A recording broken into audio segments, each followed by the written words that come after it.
प्रधानमंत्री के कल के भाषण के बाद कि 20 लाख करोड़ का पैकेज देने वाली है उनकी सरकार, लाजिमी बात है कि आज फाइनेंस मिनिस्टर की प्रेस कॉन्फ्रेंस की तरफ बहुत लोगों की नजर गड़ी थी कि कौन से पैकेजेस आने वाले हैं। और उनमें करोड़ों मजदूर जो बहुत हताश हैं, जिनको वेतन नहीं मिले मार्च के बाद से और किराए भी नहीं दे पाने की उनके पास गुंजाइश बची, कैश भी हाथ में खत्म हो गया, राशन नहीं, खाना नहीं और अपने घरों की तरफ चल दिए। तो बहुत लोगों को आस थी शायद कुछ इसमें से निकलने वाला है। लेकिन सीतारमण जी आए और उन्होंने प्रधानमंत्री के कल वाली मिशन की बात को दोहरा दिया।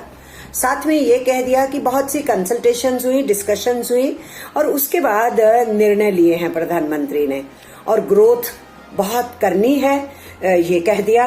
साथ में उन्होंने भी वही मंत्र दोहरा दिया कि अब तो हमें सेल्फ रिलायंट इंडिया बनाना है, आत्मनिर्भर भारत बनाना है, उसकी तरफ ये मिशन चलेगा। फिर उन्हीं 5 पिलर का जिक्र कर दिया जो प्रधानमंत्री ने कहे थे। उन्होंने कहा economy, infrastructure, technology driven system, demography, demand, उन 5 बातों का जिक्र कर दिया। फिर जो उन्होंने 4 L गिनाए थे, लैंड, लिक्विडिटी, लॉ और लेबर, उसको भी दोहरा दिया। और प्रधानमंत्री ने जो लोकल की बात की तो इन्होंने क्या कहा, जो मैंने प्रधानमंत्री की बात सुनने के बाद कहा था, जो मुझे समझ में आया था, आज सीतारमण की बात से समझ में आ गया कि हमें ठीक ही समझ में आया था। उन्होंने कहा कि जो हमारी लोकल ब्रांड हैं उनको हमें ग्लोबल ब्रांड बनाना है। और कल मीनिंग ये कन्वे करने की कोशिश की जा रही थी कि हमारे जो नीचे लोकल लोग हैं ना, हम तो उनको मजबूत करने के लिए जा रहे हैं। ऐसा कुछ नहीं है। बिजनेसेस की जो लोकल ब्रांड्स हैं उनको ग्लोबल मार्केट दिलाई जाएगी, उनको ग्लोबल जो है लेबल बनने के लिए, वैसा ब्रांड बनने के लिए मदद की जाएगी, ये कहा गया। फिर प्रधानमंत्री कल एक झूठ बोले थे जिसका मैंने जिक्र किया था पिछले वीडियो में। इस बार सीतारमण जी ने उस बात को ढांपने के लिए लीपापोती में जो सेंटेंस बोला वो ये बोला कि अब हमारे देश में PPE और N95 काफी बन रहे हैं, काफी तादाद में बन रहे हैं, बस इस ढंग से बोल दिया। साथ में उन्होंने ये कहा कि हमारी सरकार सुनती है और रिस्पॉन्ड करती है। तो फिर हमें ये उम्मीद थी कि ये भूमिका बांध रही हैं, तो अगर सुनती है तो उन करोड़ों हिंदुस्तानियों की आवाज सुनी जाएगी जिनको कैश नहीं मिला था क्योंकि वो सिस्टम से बाहर हैं, जिनको राशन नहीं मिला क्योंकि वो राशन कार्डों से बाहर हैं, जिनको वेतन नहीं मिला इनकी एडवाइजरी के बावजूद, लेबर सेक्रेटरी के कहने के बावजूद वेतन नहीं मिला, शायद उनकी अब सुनवाई हो जाएगी, उनको कुछ दिया जाएगा। किसानों को भी शायद पैकेज के अंदर कुछ मिलेगा क्योंकि रबी फसल उठाई जा रही है, तो शायद उनकी भी कोई सुनवाई होगी। तो वो सब लोग ये सोच रहे थे कि हम चारों तरफ से दुहाई दे रहे हैं, तो ये सरकार कहती है हम सुनते हैं, रिस्पॉन्ड भी करते हैं, तो शायद उसमें कुछ होगा। लेकिन ऐसा कुछ नहीं हुआ। उन्होंने भी फिर से वही दावा ठोक दिया कि सबको कैश मिल गया, घर बैठे हुए कैश मिल गया। सीतारमण जी को तो अच्छी तरह से मालूम है कि कैश बैंक्स में गया और बैंक्स से कैश लेने के लिए आना पड़ता है और सब महिलाओं ने लाइनें लगा के लिया और बहुत सारी जगहों पे, बहुमत जगहों पे 4 मील दूर, 5 मील दूर पे बैंक की ब्रांच है जहां पर जनधन खाते के बीच में से पैसे लेने के लिए 2-2 बार, 3-3 बार हमारी महिलाएं पैदल चल करके भी गई। फिर सीतारमण जी ने यह भी दोहरा दिया कि हमने तो FDI का पॉलिसी लाया, हमने लिबरलाइजेशन का लाया, हमने RBI में चेंजेस किए, हमने GST लाया। उनके कहने का मतलब था कि हमने जो 5 साल पहले राज किया उसमें हमने पूरी इकोनॉमी को बहुत रोबस्ट कर दिया। ये बात उन्होंने बार बार दोहराई कि हमारे 6 साल की सत्ता ने सेल्फ रिलायंट इकोनॉमी का आधार मजबूत किया है। हमें फिर से अजीब लग रहा था कि आप तो हिंदुस्तान की सेल्फ रिलायंट इकोनॉमी का मजाक उड़ाते थे और आप इसी बात को लेके पंडित नेहरू को भी गाली देते रहते थे और सेल्फ रिलायंस में जीने वाले जो नीचे सेक्टर्स हैं उनको तो आपने बुरी तरह से पीट डाला। बहुत सारी जगहों पे उद्योग बंद हो गए क्योंकि बाहर से सस्ता माल डंप होता रहा। उस डंपिंग में हमारा छोटा उद्योग पिट गया। तो हमारी सेल्फ रिलायंट के आधार को आप तोड़ते रहे। लेकिन आज सीतारमण दावा कर रही थी कि 6 साल में हमारी सरकार ने जितनी नीतियां चलाई उससे हमने अपनी आत्मनिर्भरता को मजबूत कर लिया है और इसलिए अब आत्मनिर्भर भारत को बनाने की तरफ बढ़ेंगे।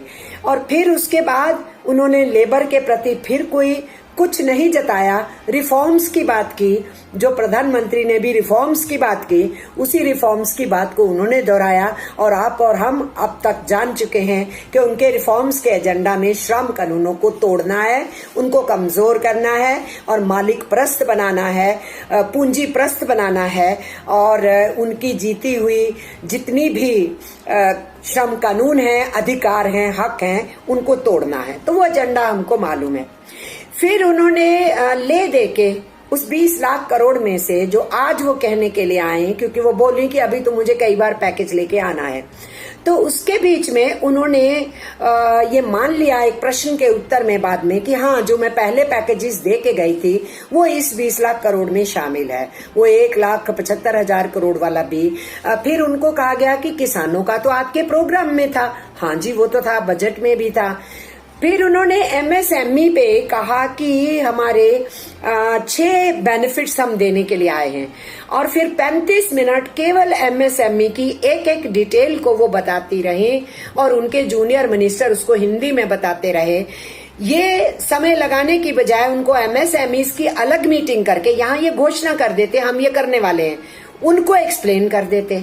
लेकिन वो उसी में सारा टाइम खाने का उनका चक्कर था, वो उसी को एक्सप्लेन करने में लगी रही। लेकिन उन्होंने क्या कहा कि 40 लाख एमएसएमई को बेनिफिट मिलेगा। एमएसएमई कितनी है देश में? वो 6 करोड़ से ऊपर है। तो फिर ये 40 लाख कौन सी हैं जिनको बेनिफिट मिलेगा? तो क्या आप मान रहे हैं कि अब सारी एमएससी खत्म हो गई, इस लॉकडाउन में बर्बाद हो गई, उनमें से सिर्फ 40 लाख के करीबी दोबारा बिजनेस शुरू कर पाएंगी? तो ये आत्मनिर्भर भारत बनेगा क्या? या कि आप बाकियों को बेनिफिट नहीं देना चाहते? ये तो नहीं बताई फाइनेंस मिनिस्टर, क्योंकि 6 करोड़ से ऊपर एमएसएमईज हैं। और उसके साथ साथ ये स्वतः माने हैं केवल 3 लाख करोड़ वो बेनिफिट देने वाले हैं, ये इन्होंने माना। लेकिन जब एक पत्रकार ने उनसे सवाल किया कि ये जो एमएसएमई की जितनी बातें आपने गिनाई इतनी डिटेल के अंदर, ये तो पहले से आपके प्रावधान थे, आपकी पॉलिसी का हिस्सा था, तो मानना पड़ा उनको कि जुलाई 2019 के बजट में भी था और फरवरी 2020 के बजट में भी था। ये चीजें पहले से थी, उनके लिए जो जो प्रावधान देने थे वो पहले से थे। लेकिन वो आज तक एमएसएमईज रो रही थी जब से नोटबंदी हुआ, जीएसटी के बाद कष्ट सहती रही, कब से कह रही थी हमें पैकेजेस दो, उनको कभी नहीं दिया गया। और इसलिए सीतारमन जी चिढ़ गई जब पत्रकार ने कहा आपने कोविड-19 का टाइम ही चुना। तो वो बोले ये क्या आपका सवाल है, मैं नहीं जानती हूँ। पर उन्होंने ये मान लिया कि जुलाई 2019 और फरवरी 2020 के बजट के सिलसिले में भी ऐसे प्रावधान थे। तो कुछ भी नया नहीं है उनके लिए भी जो पैकेज है। तो उनके लिए भी जो पैकेज है, क्या प्रधानमंत्री कहीं से देने वाले हैं? नहीं। सीतारामन जी ने ये कहा बैंक वालों से, बैंक्स दे, एचबीएफसी दे, प्राइवेट सेक्टर लोन दे और पब्लिक सेक्टर बैंक्स लोन दे, एचबीएफसी से वो लोन ले, हम गारंटी स्टैंड करेंगे। दे नहीं रहे हैं, इसलिए एमएसएमईज ने कर्जा उठाना है, उस कर्जे को उन्होंने वापस लौटाना है और सरकार केवल गारंटी कर रही है बैंकों को कि दे दीजिए भाई, तुम्हारे पैसे डूबेंगे नहीं, हम हैं ना, हम तुमको उभार लेंगे। इसलिए ये कैमोफ्लेजिंग चलती रही। और जो 90,000 करोड़ रुपया इन्होंने डिस्कॉम के बारे में, प्राइवेट जो वितरण की कंपनियां हैं, बिजली बनाने का काम करेगी सरकार जनता के पैसे से, पब्लिक मनी से, लेकिन वितरण कर रही हैं प्राइवेट कंपनियां पैसा कमाने के लिए। उनको 90,000 करोड़ की जो पैकेज की बात की है उसकी भी गारंटी कौन ठहरेगा? राज्य सरकारें ठहरेंगी। तो केंद्र की सरकार क्या दे रही है? कुछ नहीं दे रही है जनाब, धोखे में मत रहिए आप। और इसी के साथ साथ एक बात उन्होंने जो कही कि ईपीएफ जो है उसमें जो मालिक का शेयर और मजदूर का शेयर है वो हमने 3 महीने के लिए अपने पास से दे दिया था, अगले 3 महीने के लिए भी हम देंगे।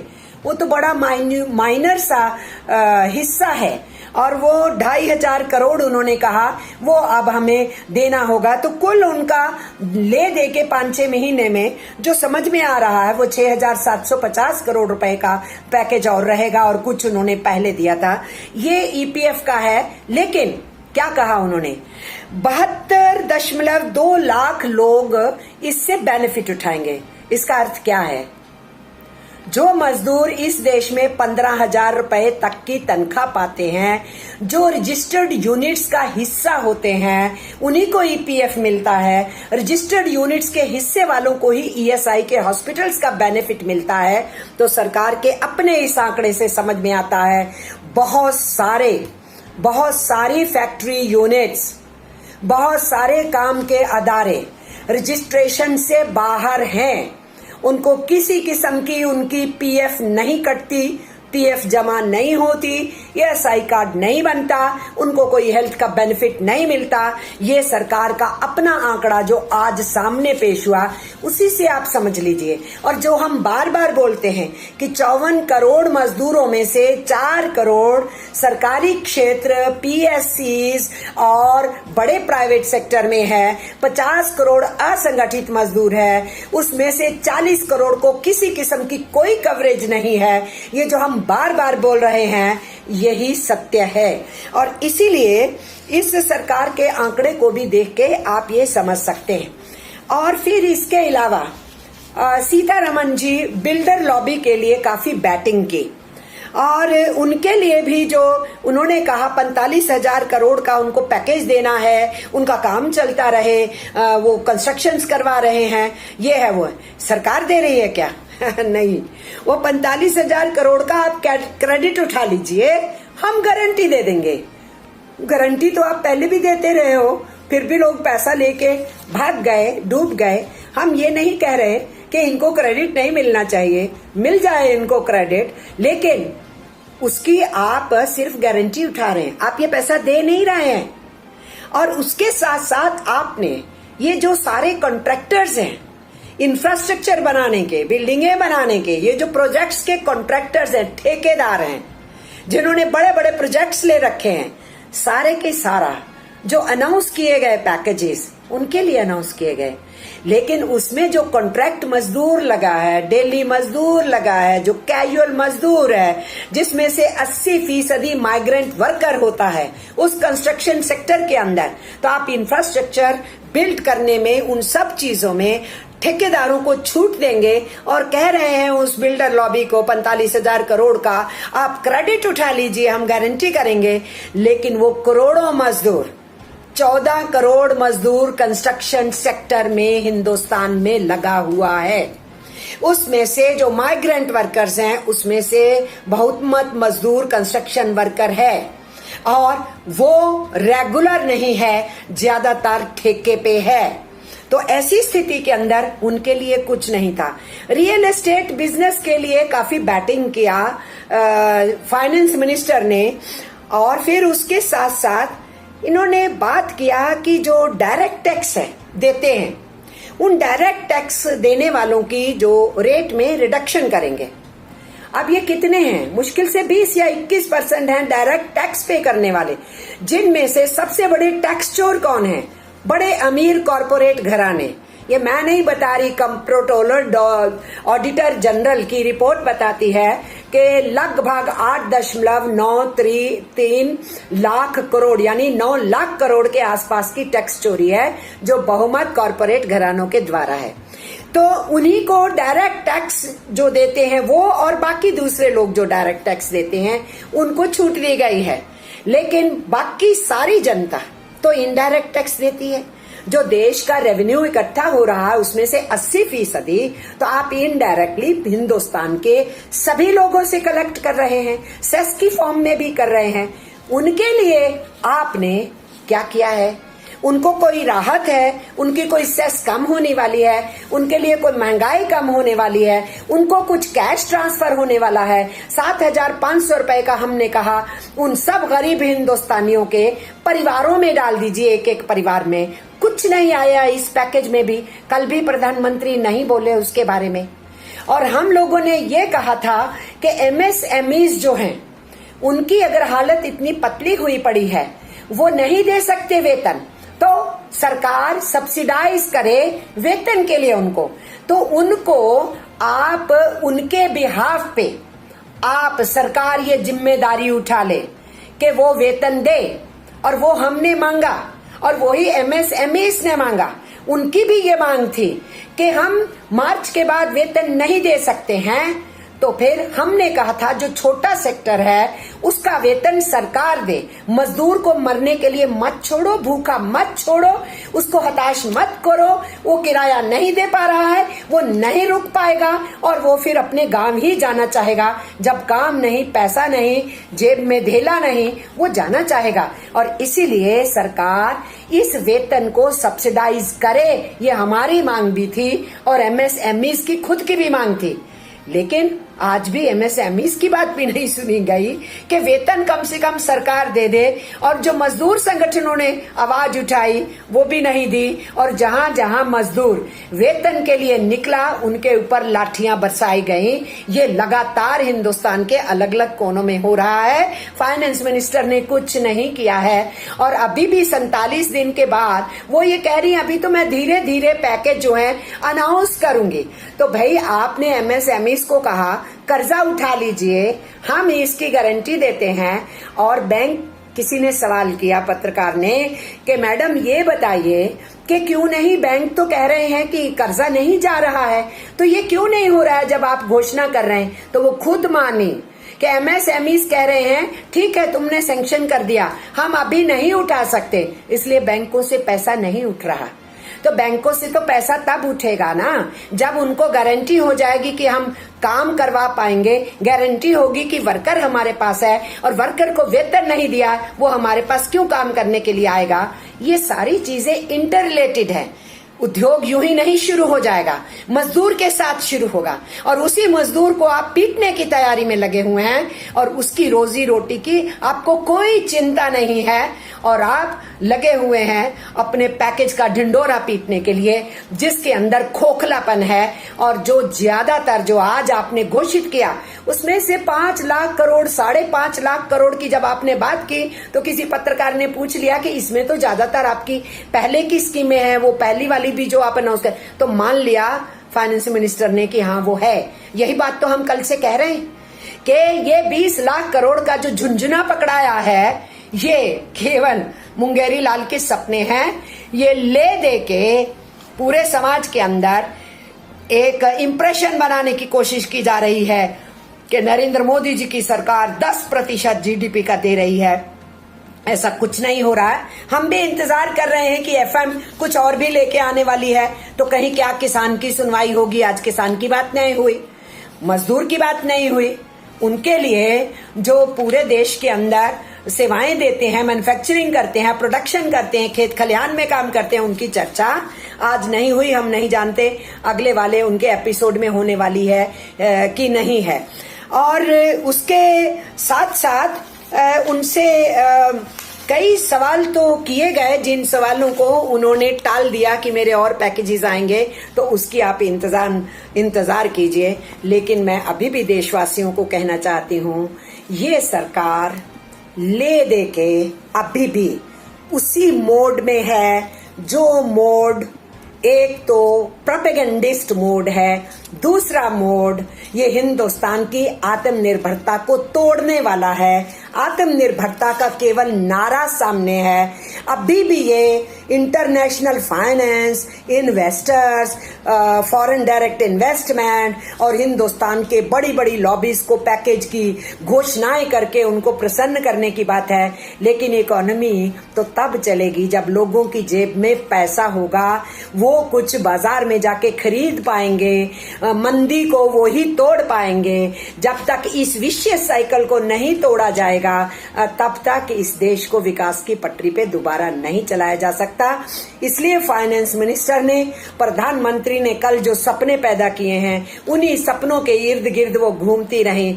उन्होंने भी निराश किया जैसे हमारे प्राइम मिनिस्टर ने निराश किया। लेट अस होप कि कल वो फिर आने वाली हैं, उसके बाद वो फिर आने वाली हैं और उनमें कुछ निकले हमारे मुल्क के लिए, हमारे देश के लिए, हमारे अवाम के लिए कुछ निकले, हमारा देश इस मुसीबत से बाहर निकल सके। इतना ही कह के आज तो मैं अपनी बात बंद करती हूँ। नमस्कार कहती हूँ, सलाम कहती हूँ, सत श्री अकाल कहती हूँ और मैं जय हिंद कह के अपनी बात को खत्म करती हूँ।